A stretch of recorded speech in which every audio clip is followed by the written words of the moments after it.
Karl Marx's real mission in life was to contribute in one way or another to the overthrow of capitalist society and of the state institutions which it had brought into being, to contribute to the liberation of the modern proletariat, which he was the first to make conscious of its own position and its needs, conscious of the conditions of its emancipation. His name will endure through the ages, and so also will his work. Marx's name is most often associated with communism. Communism is a political philosophy which argues that men should have equal rights to wealth. Marxism is a way of understanding and analyzing the organization and structure of society. It is also a way of understanding how societies develop change. Marx was greatly influenced by the work of George William Frederick Hegel.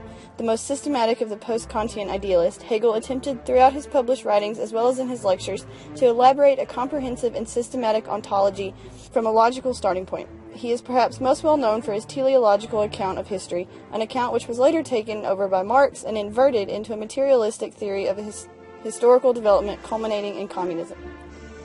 Karl Marx is one of the most influential men in modern history. Karl Marx was born in Trier, Germany on May 5, 1818. He studied at the universities of Bonn, Berlin, and Jena. His early writings for an editorship of the Cologne newspaper brought him quickly into conflict with the government. He was critical of social conditions and existing political arrangements. In 1843, after only a year in post, Marx was compelled to resign as editor. Soon afterwards, the paper was also forced to stop publication. Marx then went to Paris, where he first met Engels. His radicalism had come to be recognizably communistic. His revolutionary analysis and activity led him to being ordered to leave Paris in 1845. Karl Marx went on to settle in Brussels and began to organize the Communist Correspondence Committees in a number of European cities. This led to the organizing of the Communist League and the writing of the Communist Manifesto with Engels. Frederick Engels was the son of a textile manufacturer, and after managing a factory in Manchester, England, he wrote his first major work, The Condition of the Working Class in England, in 1844. In 1844, he met Marx in Paris, beginning a lifelong collaboration. He and Marx wrote the Communist Manifesto in 1848 and other works that predicted the inevitable triumph of the working class. With the unrest and revolutionary activity of 1848, Marx was again forced to leave a country. He returned to Paris and then to the Rhineland. In Cologne, he set up and edited the new paper and continued organizing. In 1849, Marx was arrested and tried on a charge of incitement to armed insurrection. He got off but was expelled from Germany. The Paris Commune proclaimed the separation of church and state and the nationalization of church property. On April 8, 1871, it removed all representations of religion from the schools of Paris. School material were supplied to children free of charge, and they were provided with free clothing and food.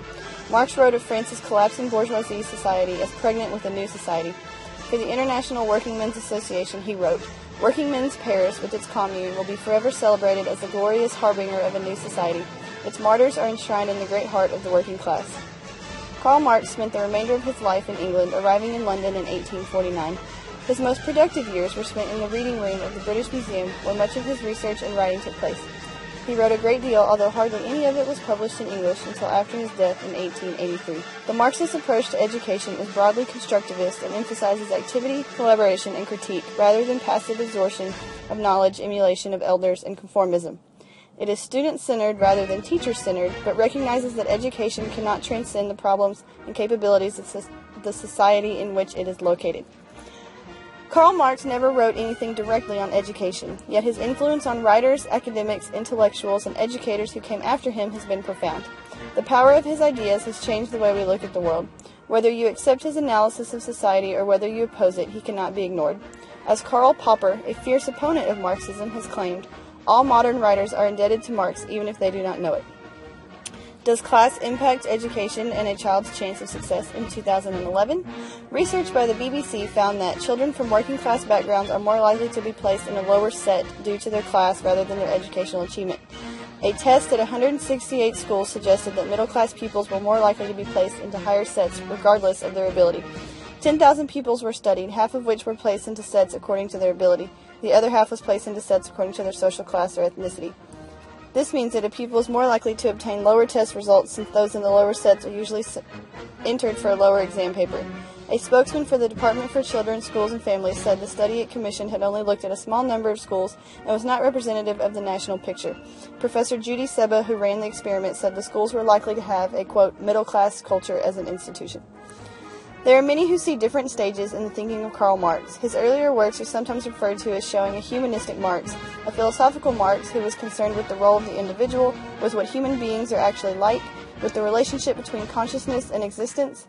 The later Marx, we are told, wrote as a social scientist, a political economist who was more concerned with social structure than with individuals. It is possible to read this into the work of Karl Marx, but it is also possible to see a basic thread going right through all of his work.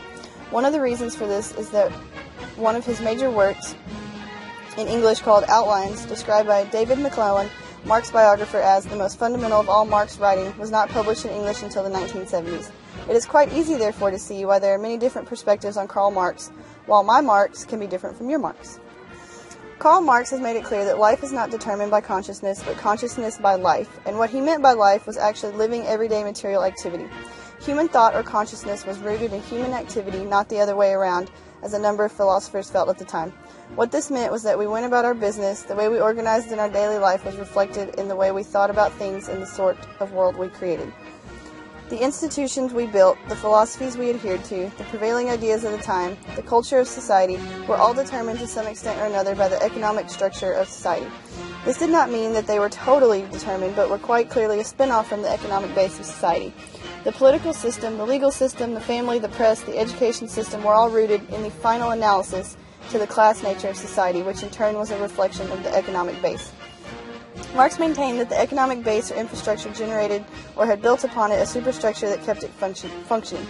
The education system, as part of the superstructure, therefore, was a reflection of the economic base and served to reproduce it. This did not mean that education and teaching was a sinister plot by the ruling class to ensure that it kept its privileges and its domination over the rest of the population. There were no conspirators hatching devious schemes. It simply meant that the institutions of society, like education, were reflections of the world created by human activity, and that ideas arose from and reflected the material conditions and circumstances in which they were generated. In his book, The German Ideology, Marx maintained that the class, which is the dominant material force in society, is at the same time its dominant intellectual force. What he meant by that is that individuals who make up the ruling class of any age determine the agenda.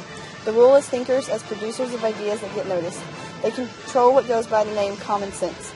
Ideas are taken as natural as part of human nature, as universal concepts are given a veneer of neutrality when, in fact, they are part of the superstructure of a class-ridden society. Marx in Soho is a play written by historian Howard Zinn. In this play, Karl Marx returns to Earth at your location to clear his name. This 70-minute production does more than simply examine the life and works of Karl Marx, but challenges its audiences to consider the issues of social justice. This play was brought to Texas A&M's campus by Dr. Slattery in the spring of 2012. The lead actor also gave a demonstration at the Sol Ross statue.